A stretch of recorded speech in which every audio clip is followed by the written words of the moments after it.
What's going on, guys, and welcome back to another video. Today we need to talk about Social Security, and specifically we need to talk about stimulus checks as well.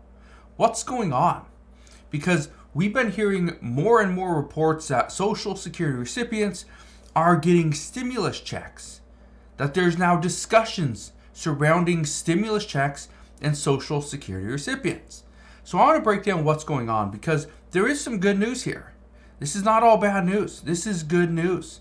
So I want to address what's going on, how you could potentially be impacted by these discussions regarding stimulus checks and Social Security recipients. So make sure you stick around, watch this entire video, and we'll get right down to it.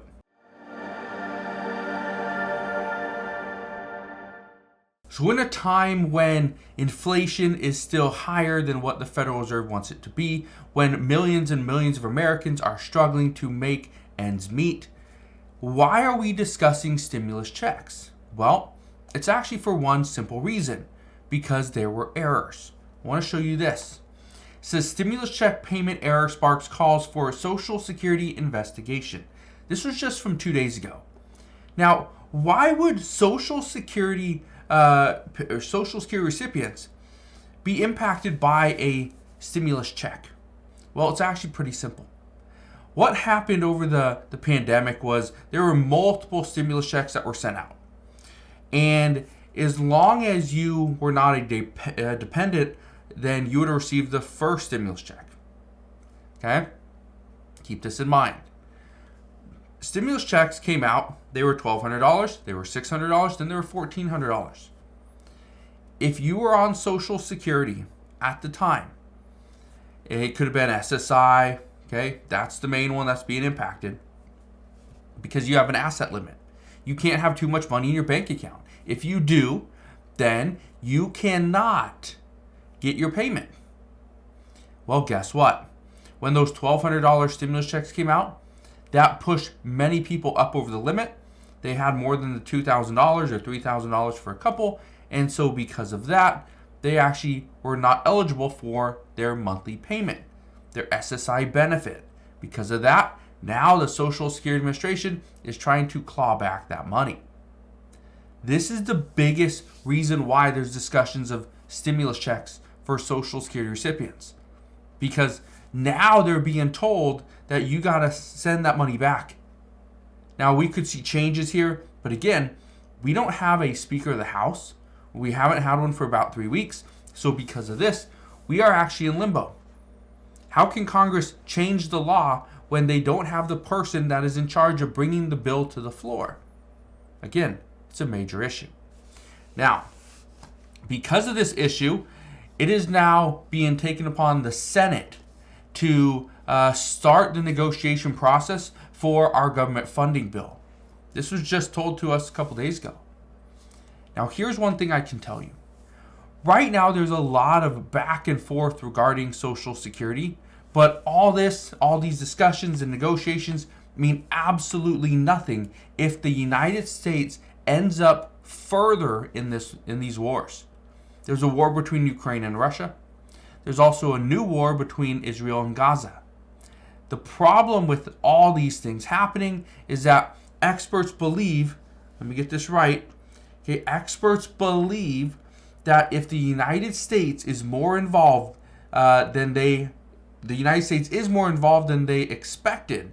And if this is the case, and we actually get even more involved, they believe nothing gets done for the people of the United States until all the wars have ended. Okay? That is what experts are telling us. So be prepared for nothing to come for the people of the United States. That means no additional stimulus checks. That means no tax breaks.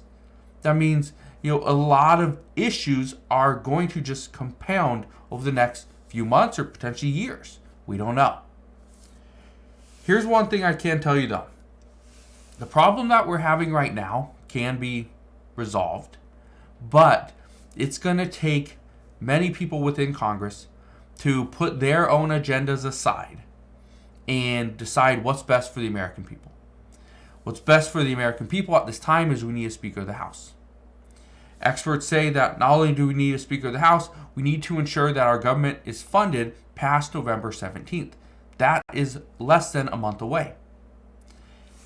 We are going to run out of funding, which means parks are going to shut down. Millions of federal employees are going to be furloughed. They're going to have to be pretty much let go, stay home. Some are still going to work. Here's the interesting part about those people. They are going to be forced to work for the U.S. government. However, if the government has no funding, they cannot send out any additional money, which means those people will work for free. And then once we agree on a bill for government funding, those people will be paid back pay. It's just the way it works. So, how is this going to impact Social Security? Well, according to multiple reports, they are saying that Social Security reform will not happen as long as there's 2 wars going on that the United States is somewhat involved in. We're helping fund, certain groups in that.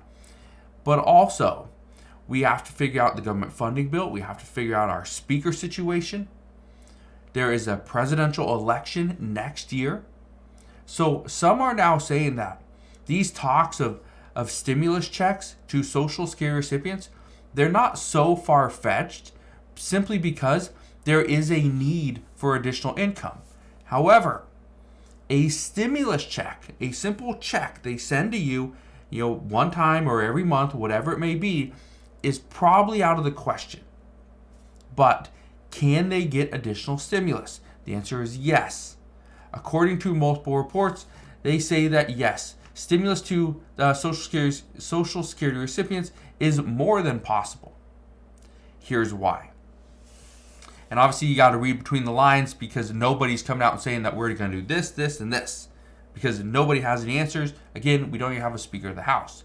But what we are being told is that there is no way we can do any type of Social Security reform, ensure that Social Security payments continue at 100% past 2034, unless multiple things happen. Number one, we have to increase our tax revenue. That means we either increase the Social Security tax cap. It's currently $160,200. It will go up to, I believe, $168,000 in 2024. But we have to increase that even further, push it up past $250,000, maybe even over $400,000 or $500,000.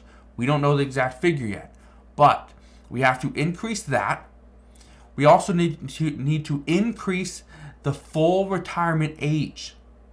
This is something that isn't going to keep Social Security solvent up to 2034. This has nothing to do with that. This is actually going to impact Social Security after that, like in 2050, right, and beyond. So they're saying we need to increase the Social Security full retirement age past age 67, but every single year we increase it, it actually is a lifetime cut of about 7%. So if you increase it by 1 year, that's 7%. 2 years, 14. 3 years, 21. You get the idea. So how can we do that? Well, how can we provide a cut in lifetime benefits to somebody without giving them some additional benefit elsewhere? This is where now people are discussing potentially getting rid of the Social Security benefit tax. So whether it's a state or a federal agency, you are not being taxed. Currently, if you make over $25,000 as an individual, you will have to pay taxes on some of your Social Security benefit. You make over $32,000 as a couple, you will have to pay taxes as well. Some say, let's get rid of that. Then let's increase the full retirement age because that would obviously help, right? Help save the Social Security trust fund money, and then maybe put some more money back into Social Security. How can we do that? Well, we increase the tax rate. Again, a lot of differences, a lot of different things happening, a lot of moving parts, but what we are hearing can't just be one of those things. It has to be multiple pieces that all get changed together. If that can happen then, and maybe we can finally save Social Security. But the big news is it cannot happen in 2023 because we have too many issues. There's a chance it might not happen in 2024 because of a presidential election. So we may be over a year away from seeing any type of Social Security reform. And right now, it may just be discussions that are happening every single day. So That's where we're at this time. Again, as we get more information, I promise I'll come back on. I'll fill you in on all the latest news and updates. All I ask is if you do two things. First, hit the like button on this video, click that subscribe button so you never miss an update, and I'll see you guys on the next one.